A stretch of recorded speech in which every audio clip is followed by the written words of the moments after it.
कल्कि the mysterious man, दुल्हने विवाह को तैयार पर दूल्हा नदारद। हेलो फ्रेंड्स, बहुत सुनी है आपने पौराणिक कहानियाँ, कैसे असुर माँ पार्वती को पाना चाहते हैं, भगवान शिव से प्राप्त वरदान का प्रयोग उन पर ही करने लगते हैं। और आपने ये भी कहानियाँ सुनी होंगी कैसे विष्णु मोहिनी का स्त्री का रूप धारण कर लेते हैं, कभी भस्मासुर का नाश करने के लिए तो कभी असुरों को अमृत से वंचित करने के लिए। असुर सोचते ही रह जाते हैं और भगवान अपनी रणनीति बदल लेते हैं। यही इस बार भी हुआ है, क्योंकि घोर कलिकाल है ये, और जाता हुआ कलिकाल चरम पर है। इस समय जितनी पाप वृत्ति अधिकतम हो सकती है उतनी है, और पापी लोग स्वयं को इस समय महान और धर्मात्मा भी बताने दिखाने में लगे हैं। और असुरों ने परमात्मा का ये रहस्य कि हर जीवात्मा परमात्मा का ही पूर्ण प्रकाश है, उनकी ही चेतना का पूर्ण प्रतिरूप है, जो स्वयं की शक्ति को जागृत करके स्वयं के शिव तत्व को प्राप्त किया जा सकता है। ब्रह्म स्वरूप या परमात्मा का ब्रह्म स्वरूप प्राप्त किया जा सकता है। शास्त्रों का गलत भाष्य करके जीवात्मा को स्त्री और भगवान को पुरुष बता दिया है, और भगवान को अनेक स्त्रियों का पति, और इसके लिए भगवान श्री कृष्ण के अनेक विवाहों का उदाहरण भी दिया है। देवी भवानी के परिणय सूत्र में परम ब्रह्म का दूसरा विवाह संभव नहीं है। श्री कृष्ण की स्त्रियाँ कोई भक्त जीवात्मा नहीं, बल्कि माया के जगत में भटकती आसक्त जीवात्माएं थीं, जो त्रेता युग में भगवान राम के शरीर पर, उनके रूप पर मोहित हो गई थीं। भक्ति से सांसारिक जीवन में नहीं, भक्ति से परमात्मा का ब्रह्म स्वरूप प्राप्त होता है, जो हर जीवात्मा का वास्तविक स्वरूप है, जो माया के संसार में भ्रमण करने से, हरि की माया से जीवात्मा को विस्मित हो जाता है, जिसे भक्ति के द्वारा, साधना के द्वारा जीवात्मा प्राप्त कर सकती है। जैसे स्वामी रामकृष्ण परमहंस ने प्राप्त किया, जैसे कबीर ने प्राप्त किया, जैसे मीराबाई ने प्राप्त किया। ये जीवात्मा का रहस्य कलिकाल में लुप्त हो गया। ब्रह्म और शक्ति या परमात्मा का अर्ध नारीश्वर स्वरूप का रहस्य कलिकाल में लुप्त हो गया, जिसके कारण ही अज्ञानतावश असुरों ने ये कॉन्सेप्ट समाज में फैला दिया कि श्री कृष्ण की सभी पत्नियां देवी लक्ष्मी का विस्तार थीं, जबकि जब शिव, राम या कृष्ण का विभाजन संभव नहीं है, तो शक्ति, सीता या राधा का विभाजन भी संभव नहीं है। जब विष्णु विभाजित नहीं होते हैं, तो लक्ष्मी भी विभाजित नहीं होती हैं। और हाँ, हर जीवात्मा परमात्मा का पूर्ण प्रतिबिंब होने से राधा कृष्ण या शिव शक्ति का ही पूर्ण स्वरूप होती है। पाना किसी अन्य को नहीं है। यहाँ मुक्त होने के लिए स्वयं को ही पाना है। एक ही चेतना है समस्त जगत की। परमात्मा जीव से भिन्न नहीं है, बल्कि जीवात्मा परमात्मा का ही स्वरूप है। बस माया के वशीभूत होकर अपना सत्य स्वरूप भूल गई है, और कुछ नहीं। तो ये सारा परमात्मा, जीवात्मा और आदि शक्ति का सत्य कलिकाल कहें या असुरों की काली माया के कारण, शुक्राचार्य कहें या अर्ध ज्ञान की ऊर्जा के कारण विस्मित हो गया, और परमात्मा बन गए बहुपत्नीवादी, रसिया इत्यादि। तो असुरों ने इस बार अपनी रणनीति बदली। देवी भवानी को पाने के स्थान पर ये माया चलाई कि भगवान की अनेक पत्नियां हैं। और जैसा कि इस बार असुरों ने कलिकाल की माया का विस्तार करने के लिए स्त्रियों के शरीर को धारण किया है, इसीलिए समाज में करोड़ों गोपियों वाला गोलोक काफ़ी प्रसिद्ध हुआ है, जिसमें प्रवेश पाने के लिए बहुत से लोग पाश्चात्य संस्था से जुड़ गए हैं, जबकि वास्तव में परमात्मा एनर्जी हैं, प्रेम की एनर्जी, विशुद्ध चेतना, न कि कोई बॉडी। और प्रेम की इस विशुद्ध चेतना में विलीन होना ही जीव की मुक्ति है। और इस समय समाज में सोशल प्लेटफॉर्म पर इसीलिए बहुत सी स्त्रियां मेकअप फैशन करके गोपी वाली वेशभूषा पहनकर नाचने गाने में मशगूल हैं, जबकि गोपी का अर्थ आध्यात्म में गो यानी इंद्रियां, गोपी या इंद्रियों का स्वामी होता है। जिसने इंद्रियों पर विजय पाई है वही परमात्मा को प्राप्त कर सकता है। एक योगी या साधक ही गोपी होता है, न कि कोई स्त्री।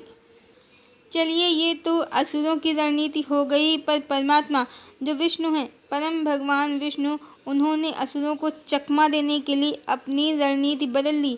आदि शक्ति के साथ अपनी सनातन अर्धांगिनी देवी लक्ष्मी के साथ वो अवतरित हुए हैं।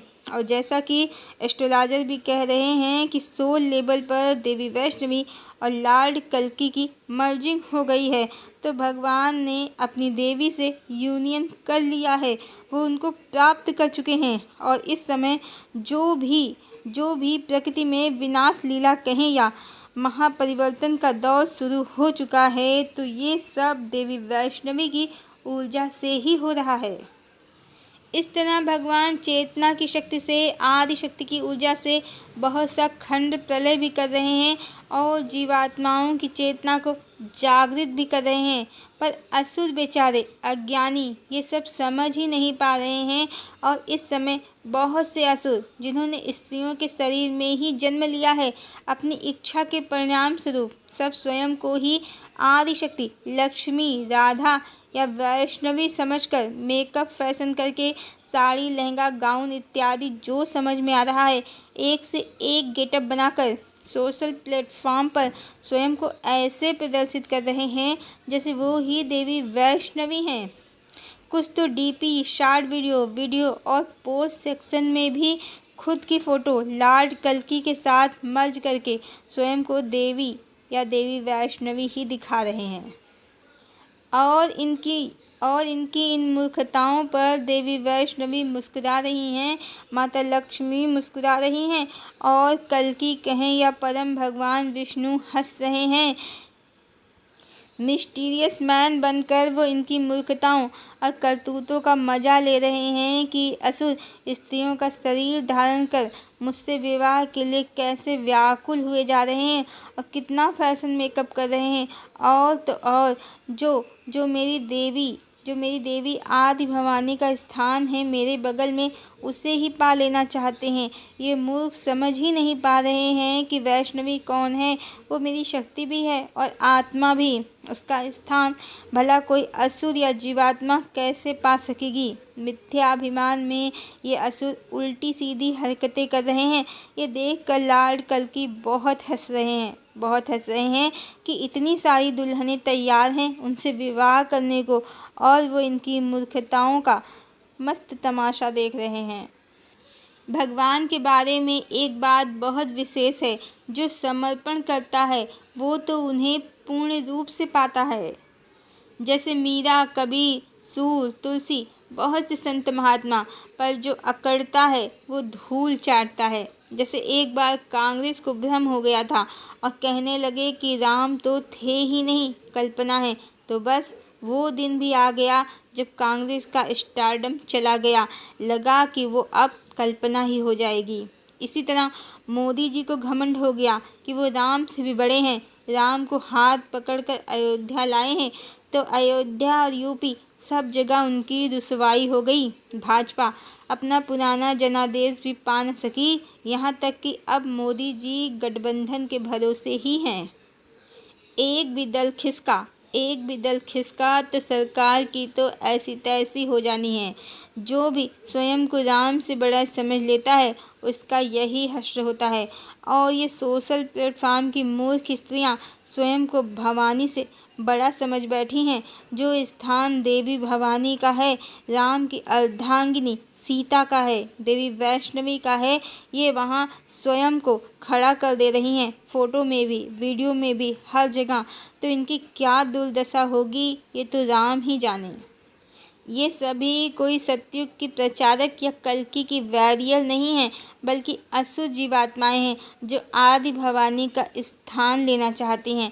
और इस समय समाज में ऐसी एक दो नहीं अनेकों असुर स्त्रियां हैं जो पूरा दमखम लगा रही हैं स्वयं को आदि भवानी, परमेश्वरी, देवी वैष्णवी सिद्ध करने के लिए। और पूरा गेटअप मेकअप करके शो ऑफ भी कर रही हैं, सोशल प्लेटफॉर्म पर अपनी अदाएं भी दिखा रही हैं। पर जो देवी वैष्णवी हैं वो कल्कि का प्रेम है, उनकी अदाएं, उनका सौंदर्य गुप्त है, समाज के लिए नहीं है, एकमात्र कल्कि के लिए ही है। उनको ही वो अपनी हर अदा, हर नखरा दिखाती हैं, समाज को नहीं। भगवती की महिमा को समझना होगा इन क्षुद्र मानसिकता की स्त्रियों को। ये तो दुल्हन बनकर रेडी हो गई हैं विवाह करने के लिए, पर कल की अपनी दुल्हनिया देवी वैष्णवी को लेकर मस्त इनके वीडियोस और फोटो एंजॉय कर रहे हैं। इनकी करतूतों और मूर्खताओं को एंजॉय कर रहे हैं। दुल्हनें रेडी हैं पर दूल्हा नदारत है, क्योंकि वो तो अपनी दुल्हनिया के साथ व्यस्त है। वो तो मिस्टीरियस मैन बनकर बस हंस रहा है इन पर।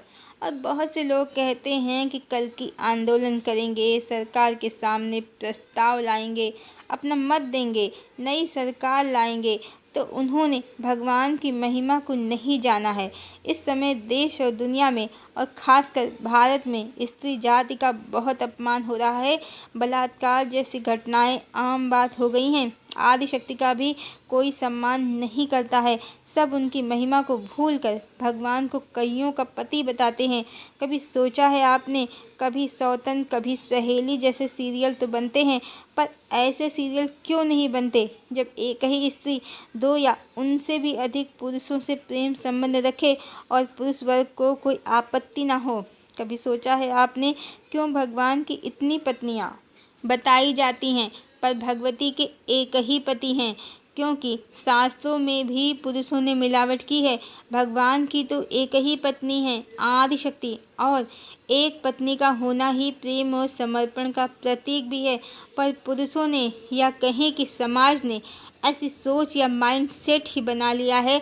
पुरुष की कई पत्नियां लीगल हैं पर स्त्री के कई पति इलीगल हैं। यही भोगवादी मानसिकता स्त्रियों पर होने वाले अत्याचारों का भी मूल है और स्त्रियों को भी चरित्रहीन बनाती है। और ऐसा संसार जहां न स्त्रियों का सम्मान है और न आदिशक्ति का, जहां पुरुष और स्त्रियां चरित्रहीन होकर घूमते हैं, भगवान उसको ही अब समाप्त कर देंगे। वो कोई आंदोलन नहीं करेंगे, कोई प्रस्ताव सरकार के समक्ष नहीं रखेंगे। वो परम भगवान हैं, सब उनके ही कंट्रोल में है। वो नई धरती क्रिएट करेंगे। सब पुराना जाएगा, देश और दुनिया की सरकारें भी। और फिर नई संस्कृति और सभ्यता का उदय होगा जो मानवतावादी होगी, जिसका धर्म मनुष्यता है, पाखंड नहीं है। अभी तो हर तरफ मात्र और मात्र पाखंड फैला हुआ है। तो आपके कल की भगवान सुप्रखाओं का तमाशा भी देख रहे हैं और धरती से मनुष्यों का एक बड़ा समूह निकालने की दिशा में आगे भी बढ़ चुके हैं। स्त्री पुरुष कोई भी हो, चरित्रहीन मनुष्यों का समय समाप्त हो चुका है। मिस्टीरियस मैन का सुदर्शन चल रहा है।